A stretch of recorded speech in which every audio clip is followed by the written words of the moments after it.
MrTimmato here, and I'm going to record a game. Dun dun dun. Hopefully you should be able to pick up my mouse as well while I'm here. Yeah. This game is a game that's over 30 years old, so it's older than me. And, well, I say it's over 30 years old. It will actually be 30 years to the month that this game came out. This is the 30th anniversary of this game. I'm not going to keep calling it this game because you already know what the game is, because I will probably put it in the title. We're going to play Space Quest. The reason I'm talking now is because the moment I press escape, we're going to get an intro sequence. And I don't want to talk over that. But for those of you who don't know, Space Quest is an old adventure game made by Sierra in 1986, I think, October 1986. So yeah, literally 30 years. And it's a game I've never... Well, I finished it like once years ago, and it's quite fun. But I've mainly watched other people play it. But so I am going to admit I do have a semi walkthrough with me that I've written down just so that I don't forget anything for the first bit, because the first bit is timed, and if we take too long, we'll all explode. So we are going to go and enter the world of Space Quest.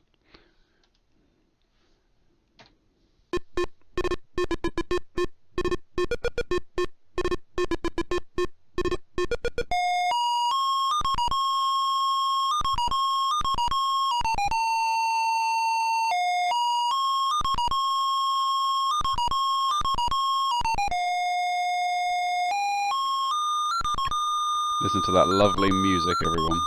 This was the best they could get back then.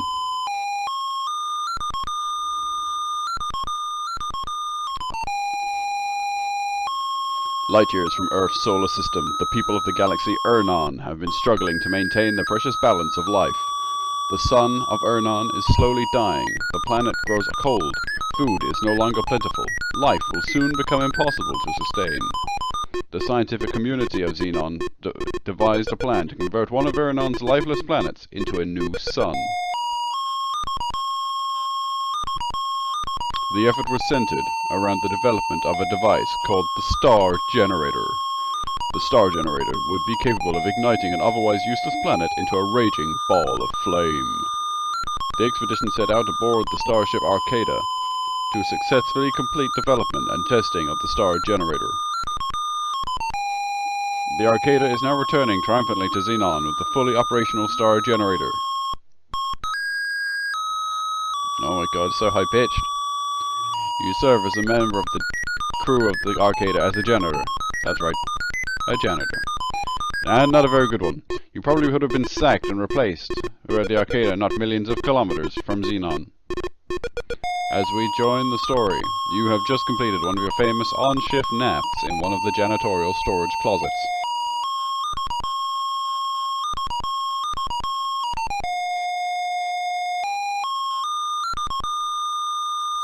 Is it going to turn the page?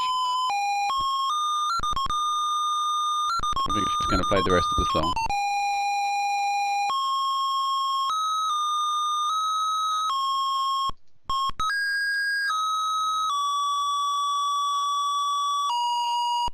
Oh, welcome aboard Arcata. To log in as a crew member, please enter your name below, up to 18 characters. I'm going to name it after the actual character's name. Roger Wilco. Space Janitor! And this is us! And this is the graphics of the game. You are startled by the sound of an alarm. It is followed by an urgent voice which warns the Arcata has been boarded by an unknown intruders. It ends abruptly. Okay. So, I am going to really quickly save the game in there.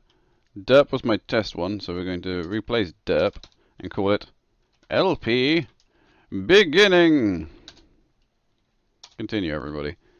And we're going to walk along. Pretty much, actually, I'll turn the speed up a little bit. Here we go, it's a little bit normaler. But yeah, this is the Starship Arcade. This is Roger Wilco. And this is a machine.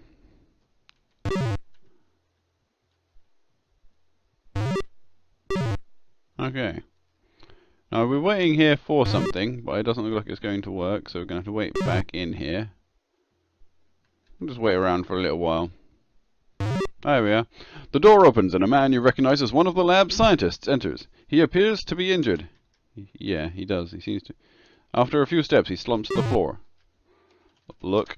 Scientist. No, scientist. A large laser hole has been burned into his uniform, through which you can see previous unexposed tissue. Struggling painfully, he raises up on one elbow. He tells you that the arcade is under attack, and that the star generator is in danger. You had better leave if you value your life.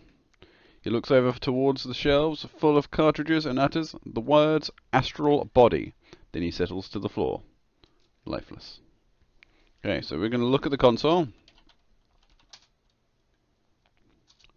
Use console? I can't exactly remember. Look screen. There we are. We type in here just what he said. Astral body. We're going to retrieve the cartridge. Get ready to take the cartridge. Boop. And now we have the cartridge. Now, get ready. Now our sole objective is to escape the arcade, because it is under attack by aliens, the Sarians. So we're now going to search this body, because I believe it has something that we need. We found a key card. Remember to take the key card, because when I did my test run, I assumed that finding it would mean that you took it. It does not. It does not mean that it takes it unless you tell it specifically to take it. Also, look at that amazing walking elevator power. Not going to search these bodies. I'm pretty sure they don't have anything. And then we go down here. Oh, here, footsteps. Quickly. Duck behind here. And that is one of the Sarians. Unable to see anyone here. The alien leaves and search elsewhere. Okay. So he's just going to leave. We walk through this way. I don't think any of the bodies in this room have anything going on. I don't know what any of those things are. We can look at the room. You are in the central control area of the arcade. The reactor domes pulsate irregularly, as if they had been tampered with. This does not look good. Through the window, just above the control console, you can see into the vehicle bay below. Look console. Open bay door, close bay door. If you press open, boop, we open the door. You can see at the top we have a score. Oh shit, we've got footsteps. Run away! Do we hear footsteps? Do we hear footsteps? I feel like it's given us a little bit too long to... Let's save as footsteps.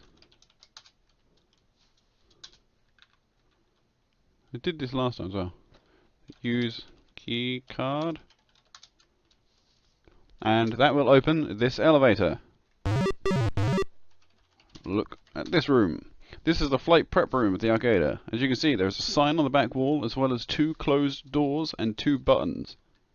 Now I believe we need to press right button.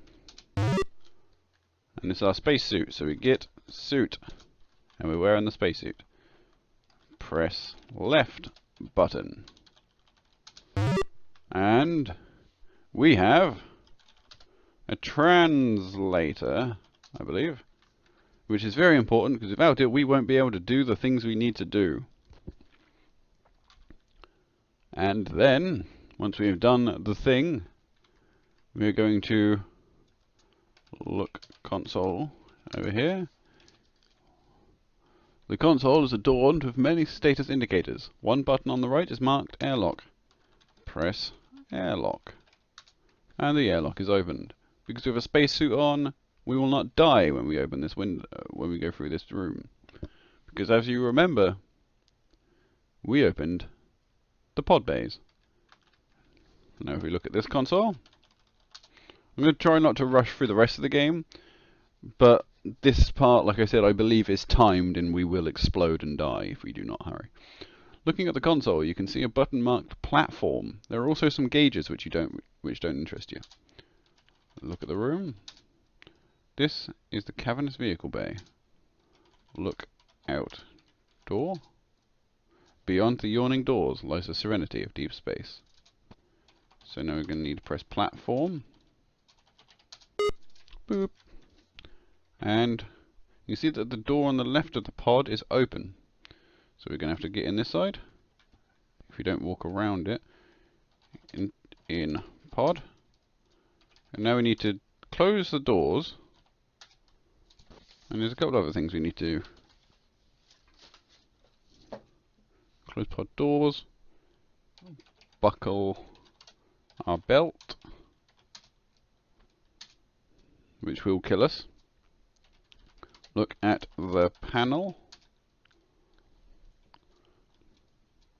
It consists of a screen, pod status indicators, a throttle, and some buttons. The buttons are marked auto nav, power, and don't touch. Now what does don't touch do? Don't touch. So if we turn on the power, press don't touch. Press auto nav. Press don't touch. Wait, what was it?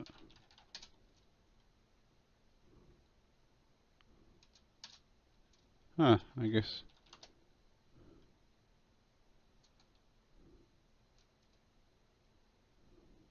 Now what you need to do is pull the throttle.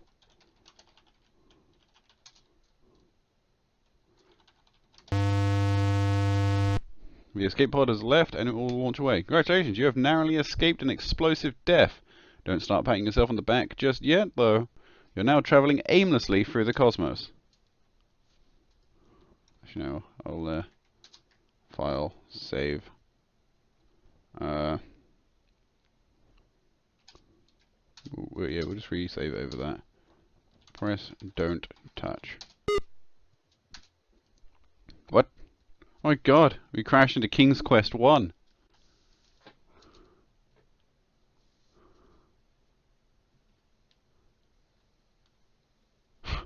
And there is Ken and Berta Williams.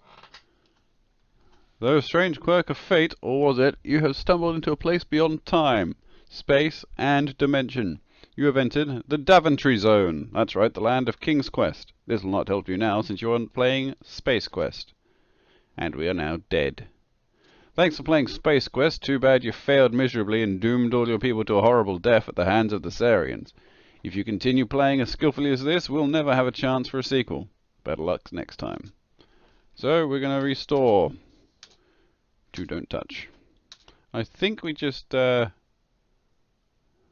wait until the auto nav thing. Look at the console. Want to flash as you study to see what information is being displayed. Planet profile. Corona. Dimensions. It's a breathable atmosphere. The autonav system has locked onto a small planet of Corona. The pod has begun its approach. Nothing to do now, but hang on. And hopefully we will land successfully. We did not land successfully. After a skull-jarring landing, you peer through the shattered viewing port out onto the desert landscape. Feeling utter desolation settles in. You're a fine mess now, Roger Wilco. Look, shuttle. The more fragile devices are damaged severely by the impact of the landing. A survival kit has broken loose from someplace. Get kit. Get glass. Okay, open door.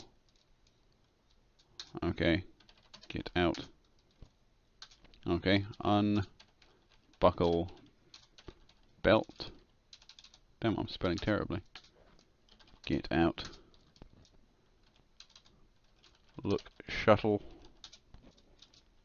I know there's a way we need to get some reflective glass. But, oh no. That'll be the end of this part. I'm going to do this one a little bit slower than the other ones. I don't think this is an overly long game, but I hope you've enjoyed part 1 at least. I will be back for more later. But we have escaped the Arcadia and we have landed on the planet of Corona. What will happen? We don't know. Hopefully we won't die. We'll probably die, but hopefully we won't. Goodbye, everybody.